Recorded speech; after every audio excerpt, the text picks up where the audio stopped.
Ciao a tutti, pace e illuminazione, bentornati nel canale La Via del Sutra del Loto, questo canale che è dedicato al Sutra del Loto e al buddismo di Nietzsche, un canale, grazie a voi, molto seguito.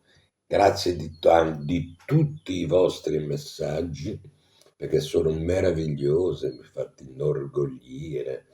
Sto diventando presuntuoso a leggere i vostri commenti, no?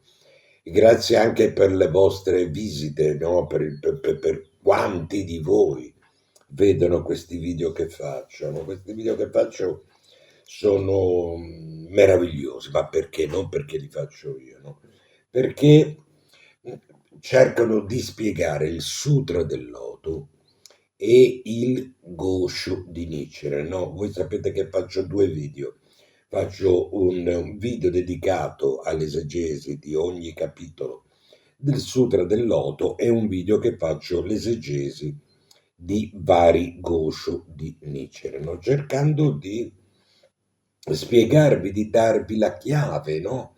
Per cercare di andare leggendo, andare oltre. Oggi siamo arrivati al capitolo 9. Il capitolo 9 bisogna fare una premessa.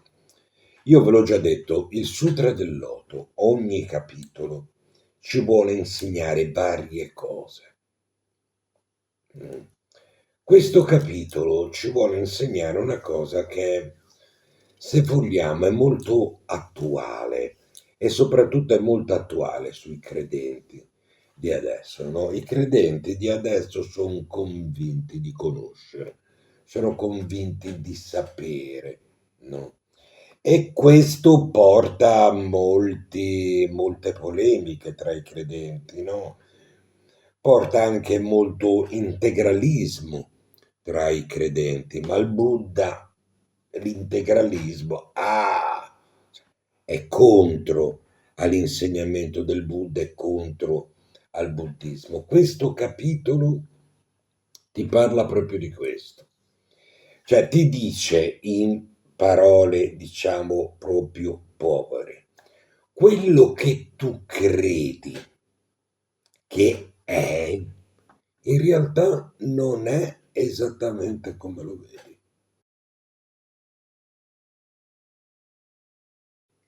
Questo insomma, è un argomento molto importante. Perché? Perché se tu fai tuo questo insegnamento, ecco che dentro di te comincia a cambiare il tuo modo di vederle le cose, no? Noi come persone, come esseri, siamo sempre molto convinti di ogni cosa, no?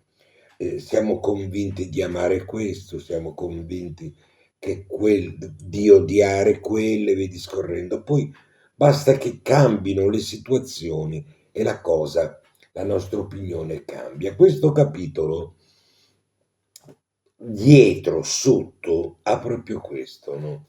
Questo capitolo parla degli Arat. Gli Arat al tempo del Buddha era la vetta massima dei discepoli. I discepoli sapevano che arrivare ad essere un Arat era arrivare in cima. Nel Sutra del Loto invece il Buddha dice un'altra cosa, ti dice no, guarda che non hai capito bene. Quello che tu pensavi di conoscere e di sapere non è esattamente così. L'Arat non è il punto di arrivo, ma è un punto di passaggio. Questo se noi lo portiamo ai giorni nostri, al nostro modo di comportarci, al nostro modo di pensare, che cosa ci porta? No? Ci porta a fare caso a tutte le opinioni che noi abbiamo. Noi siamo tutto un'opinione, no? Leggiamo il giornale, ci facciamo delle opinioni, guardiamo la televisione, ci facciamo delle opinioni, guardiamo una pubblicità e ci facciamo... Noi siamo tutta un'opinione, noi siamo opinioni che camminano, no? Poi basta un lieve cambiamento perché la nostra opinione cambi. Quante volte, ad esempio, noi una persona ci stava antipatica, poi abbiamo avuto modo comunque di parlarci, ma guarda te, cioè, pensavo che fosse lì un cefalo e invece è una bella persona, no? Ecco, questo è un insegnamento molto importante, è un insegnamento molto importante buddista. Perché? Perché innanzitutto sta parlando dell'umiltà, perché tutti noi siamo in cammino, tutti noi stiamo facendo una pratica, tutti noi ci stiamo muovendo per andare oltre, per migliorare. Se siamo convinti, se ci convinciamo che ciò che noi conosciamo è veramente, non progrediamo, non miglioriamo. Se noi crediamo che le nostre opinioni siano granitiche, no? Non ne avremo altre e rimaniamo fermi lì. E questo, per i credenti in Nichiren, è la condizione abituale. Molti di voi sono inchiodati sulle loro affari e mamma mia se qualcuno gli dice qualcosa di diverso, no? Questo già dimostra che sono anni luce dal buddismo, perché il buddismo non ha certezza. Il buddismo non ti dà certezza, il buddismo sì, se ti dà una certezza, ti dà la certezza che non c'è certezze. Quindi ogni giorno che tu vivi è un giorno nuovo, è un'occasione nuova per conoscere, per capire, per imparare a vivere, no? Ogni cosa che ci succede nella nostra vita è un'occasione. Anche i momenti bui, no? Il Buddha dice che sono un'occasione di crescita, non sono una punizione. So che a molti di voi è stato detto, se c'hai questo vuol dire che pratichi male. Non vedetelo nemmeno le persone che vi dicono queste cose qua, perché vi stanno facendo del male. Se tu hai dei problemi, vuol dire che devi comprendere il perché hai quei problemi.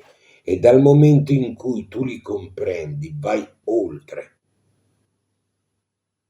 Dal momento in cui tu li comprendi, poi quando l'hai compresi, hai più fiducia in te stesso e di conseguenza ti senti più forte, di conseguenza non ti senti più solo. Il Sutra del Loto dice che tutti noi abbiamo la natura di Buddha. Cos'è la natura di Buddha? È la capacità di andare oltre. Ma se noi ci fissiamo sulle nostre opinioni, dove andiamo oltre? Se noi siamo fermi, non ci muoviamo, no? Lo sappiamo. Quindi, per essere buddisti ci dobbiamo muovere. Le nostre menti devono essere in movimento, no? Non dire quello che so io, quello che ho capito io, e qui e là e su e giù. No, è quello che dice lui, no, perché non è della mia organizzazione, non è della mia scuola, non è della mia religione. Questa è follia, follia che proprio avvolge quasi tutti i credenti in Nietzsche. Quindi questo capitolo cerca di darti un insegnamento veramente importante. Qua si parla di Arat, no? Al tempo, ti dicevo, del Buddha, i discepoli sapevano che dovevano diventare Arat. Arat era il culmine della pratica. Qua il Buddha gli dice no, guarda che non è il culmine della pratica, è un passaggio. Ti rendi conto di com'è sconvolgente questa cosa?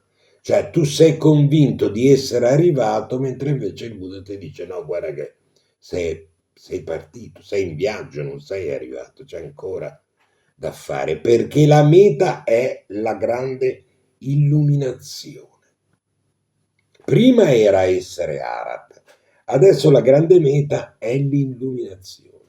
Questo tradotto nella nostra vita, perché a noi in questi video ci interessa parlare del Sutra del Loto, parlare del Gosho, no? In modo che poi queste cose ci siano utili nella nostra vita. Quindi che cosa, come ci è utile questo capitolo nella nostra vita? Nel modo che ti ho detto, non credere di conoscere, di sapere, no? Le tue opinioni possono cambiare e me lo auguro, perché se non cambiano vuol dire che tu rimani veramente un cioccolatino e basta e ti fermi lì, hai capito? Cioè, il percorso spirituale è un percorso, è un cammino. Non stai fermo in un posto. Se tu sei fermo in un posto non stai camminando. Se tu leggi solo determinati libri di una determinata persona di affari, non stai camminando, stai approfondendo la sua visione, ma non stai allargando la tua visione. Per allargare la propria visione significa anche cercare di ascoltare quelli che non la vedano come te.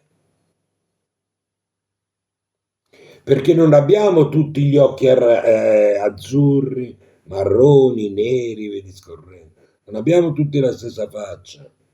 Siamo tutti diversi.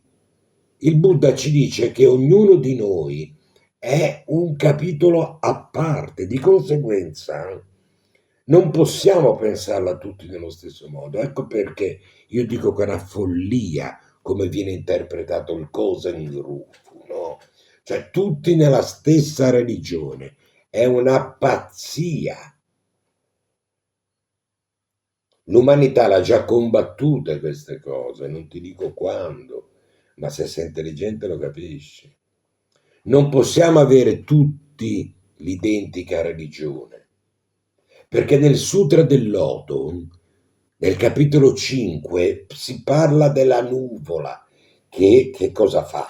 La nuvola butta la pioggia, a seconda delle piante, le piante diventano in un modo. Questo che cosa vuol dire? No? Che non siamo tutti uguali.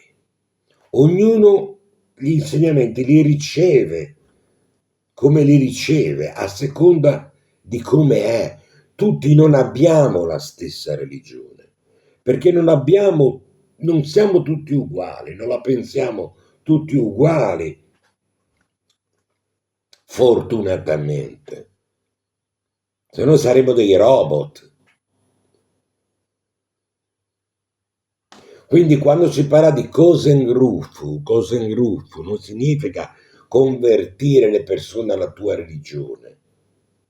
Significa convertire le persone al bene, al bene che viene dato nel Sutra del Loto, che viene descritto nel Sutra del Loto, ma non solo nel Sutra del Loto, anche in altri insegnamenti spirituali troviamo. Noi troviamo degli insegnamenti del Sutra del Loto anche nella Bibbia, anche nel Corano. Prova a leggerli, non avere paura. No? E vedrai le stesse identiche cose. Questo che cosa significa? Quello che dice il Sutra del Loto, della grande nuvola, no? Della pioggia. Tutte sono bagnate dalla stessa acqua. Che cosa significa? Che è la stessa fonte che ci aiuta. Potremmo allargare l'affare, diciamo, Dio è uno, no? puoi chiamarlo come vuoi, ma è uno. E l'insegnamento del quinto capitolo è questo: non ti fermare su una cosa, sii largo, sii elastico, cresci, ascolta. Non quando ascolti ti rigidisci, no, se no rimani un cioccolatino, come ti dicevo prima, non un uomo. Non stai facendo un percorso, sei fisso su una cosa. Tu sei convinto di aver trovato il massimo che potevi trovare, ti fermi lì. Hai capito? Tu sei convinto di avere la macchina più bella, più potente della terra, ti giri, ti guardi, ne vedi un'altra e dici, ma cazzarola, ma quella lì mi sembra. E questo il punto. L'insegnamento che ti dà questo capitolo è proprio questo. Cioè ti dice non essere così convinto delle tue convinzioni. Cerca di essere più elastico. Chi ti dice che hai ragione? Sei convinto di avere ragione? Sei convinto che Nammyo Renge Kyo sia l'unico viaggio da fare? E gli altri? Sono tutti morti, sono tutti nell'inferno, tutti nell'inferno avvici perché non fanno Nammyo Renge Kyo. Ma tu pensi che questo sia un pensiero che si possa fare adesso? Tu pensi che questo sia un pensiero che l'umanità può fare? Quando l'umanità ha avuto questo pensiero, questo integralismo, l'umanità ha raggiunto il fondo. Quindi, se vuoi essere buddista, per piacere, abbandona questo genere di cose. Questo capitolo ti sta parlando di questo.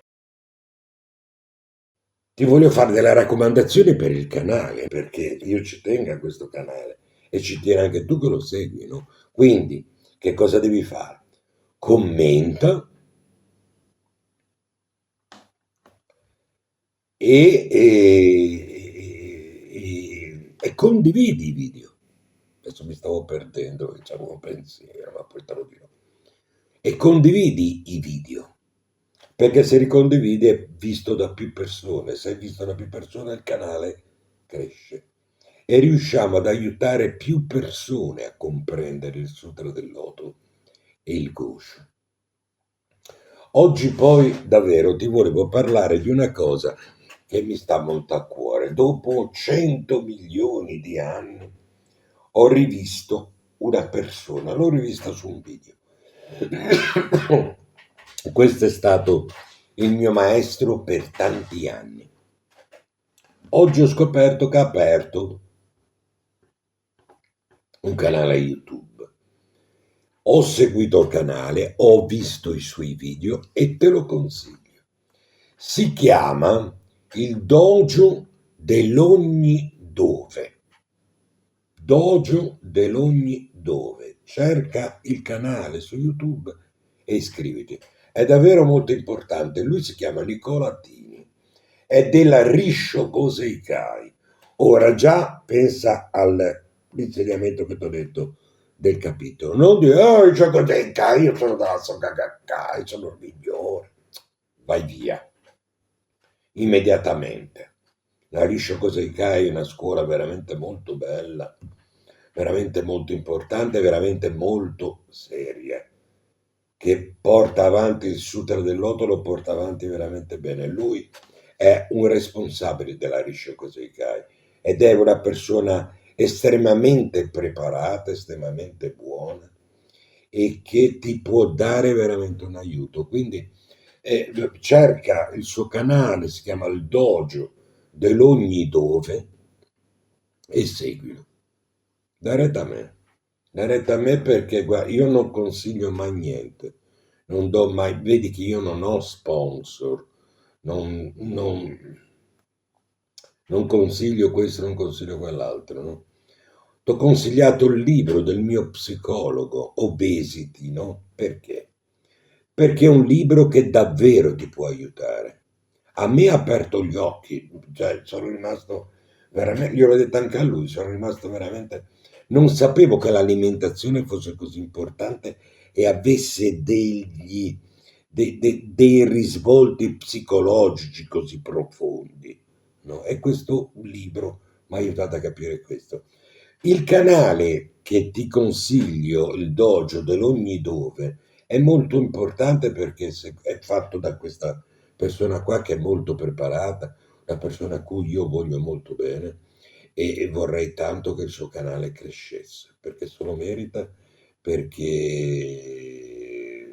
sa di che cosa parla e ne parla anche bene. Ciao a tutti, pace e illuminazione. Ciao.